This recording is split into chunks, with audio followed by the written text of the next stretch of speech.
മുൻ മുഖ്യമന്ത്രി VS അച്യുതാനന്ദന്റെ നില ഗുരുതരമായി തുടരുന്നു എന്ന് മെഡിക്കൽ ബുള്ളറ്റിൻ. മരുന്നുകളോട് പ്രതികരിക്കുന്നുണ്ട് എങ്കിലും രക്തസമ്മർദ്ദവും വൃക്കയുടെ പ്രവർത്തനവും സാധാരണ നിലയിലായിട്ടില്ലെന്നും ബുള്ളറ്റിൻ പറയുന്നു. ഷിജോ കുര്യൻ വിവരങ്ങളുമായി ചേരുന്നു. ഷിജോ, എന്താണ് മെഡിക്കൽ ബുള്ളറ്റിനിൽ പറയുന്ന മറ്റു കാര്യങ്ങൾ? അജിംസ, കഴിഞ്ഞ തിങ്കളാഴ്ച 23-ാം തീയതിയാണ് VS അച്യുതാനന്ദനെ തിരുവനന്തപുരം പട്ടം SUT ആശുപത്രിയിൽ പ്രവേശിപ്പിച്ചത്. ഹൃദയാഘാതത്തെ തുടർന്ന് ആശുപത്രിയിൽ പ്രവേശിപ്പിച്ച VS നിലവിൽ ICUവിൽ വെന്റിലേറ്ററിന്റെ സഹായത്തോടു കൂടിയാണ് ചികിത്സയിൽ കഴിയുന്നത്. തിങ്കളാഴ്ച ആശുപത്രിയിൽ പ്രവേശിപ്പിച്ച VSന്റെ ആരോഗ്യനില സംബന്ധിച്ചുകൊണ്ട് ബുധനാഴ്ചയാണ് ആദ്യ മെഡിക്കൽ ബുള്ളറ്റിൻ പുറത്തു വന്നത്.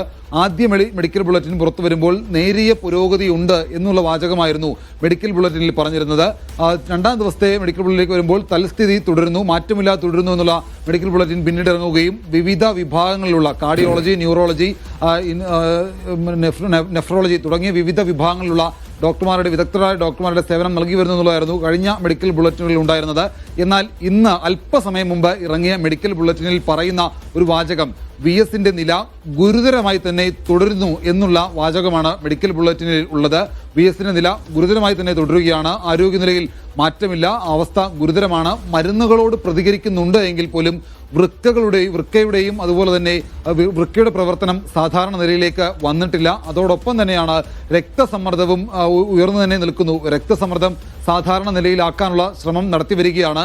ഒരുപക്ഷെ രക്തസമ്മർദ്ദം ഉയർന്നു തന്നെ നിന്നു കഴിഞ്ഞാൽ ഒരുപക്ഷെ ഗുരുതരമായിട്ടുള്ള സാഹചര്യത്തിലേക്ക് പോകാനുള്ള ഒരു സാധ്യത കൂടി ഡോക്ടർമാർ വിലയിരുത്തുന്നുണ്ട്. തീവ്രപരിചരണ വിഭാഗത്തിൽ വെന്റിലേറ്ററിന്റെ സഹായത്തോടു കൂടി 8-ാം നാളും VS അച്യുതാനന്ദൻ ചികിത്സയിൽ തുടരുകയാണ്. അജിംസ്, ശരി.